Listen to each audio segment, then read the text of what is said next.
Once upon a time, in a strange and old house, lived a brave young girl named Coraline Jones. Coraline's parents were too busy for her, so she spent her days exploring their new home and finding adventures.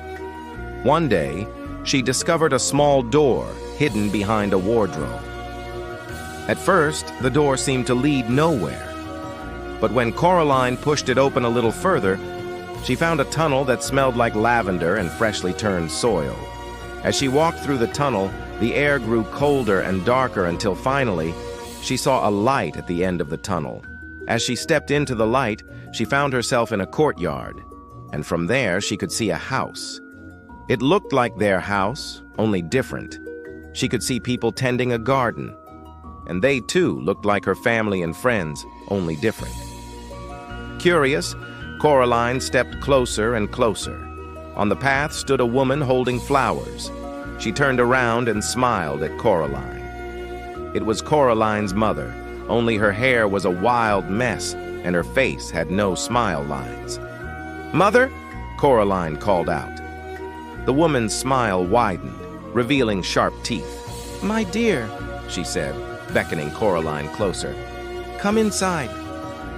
Coraline followed her into the house. Everything was as it should be, or rather, as it could have been. Here, her mother hugged her tightly and her father played with her, actually paying attention to her for the first time in her life. There was a fireplace roaring merrily and cookies lay cooling on a nearby table. This place was perfect, but something wasn't right. When Coraline turned to leave, she found the front door was gone. "It's just a little present," her other mother explained, winking. "We don't let anyone leave once they've come here." And then they showed her their eyes, beautiful black buttons that sparkled in the firelight. "Oh, please," pleaded Coraline's other mother, "stay here forever with us. Just sew some buttons onto your eyes." Suddenly, Coraline felt a chill run down her spine. Something about this world felt terribly wrong. Turning to go, she found the windows and doors barred shut. All exits were sealed. The other mother approached her smiling, but Coraline could see the cruel glint in her button eyes. "You can't leave," she said, her voice dripping with false sweetness. "Not until you've agreed to stay." Coraline refused and ran, hiding under a table. She heard the other mother calling her name, her voice echoing in the vast room. Just then, a cat jumped up onto the table. Startled, Coraline hid behind a curtain. To her surprise, the cat spoke. "Don't be afraid," he purred. "I'm here to help you." He explained that the other mother was a dangerous creature called the beldam, who lured unsuspecting children into her world and stole their souls. Coraline wanted to believe her own mother would never do such a thing, but the talking cat shook his head. "She is the beldam," he said, "and without your soul, you will become like her." Suddenly, the other mother appeared behind them, smiling cruelly.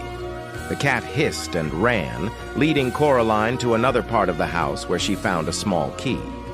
Using the key, she opened a box and inside found 3 marbles. The marbles rolled across the floor and stopped in front of 3 paintings. As Coraline watched, the paintings began to move. Each one depicted a child trapped in the other world. The cat explained that these were the children whose souls the beldam had stolen, and the marbles were the only way to set them free. Coraline began searching the house, looking for the places the marbles needed to be placed.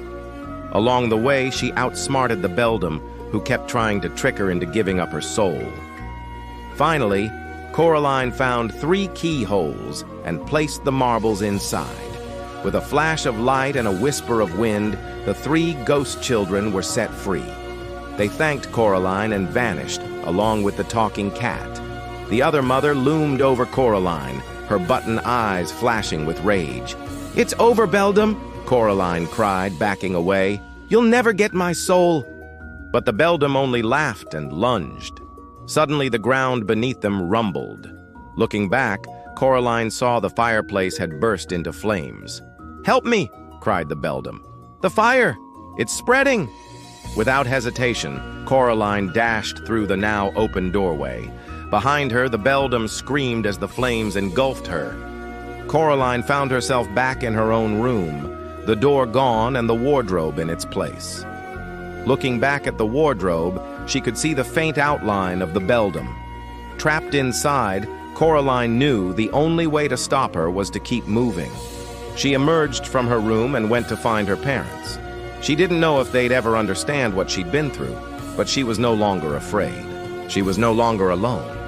And she knew that even though the world wasn't perfect, it was real.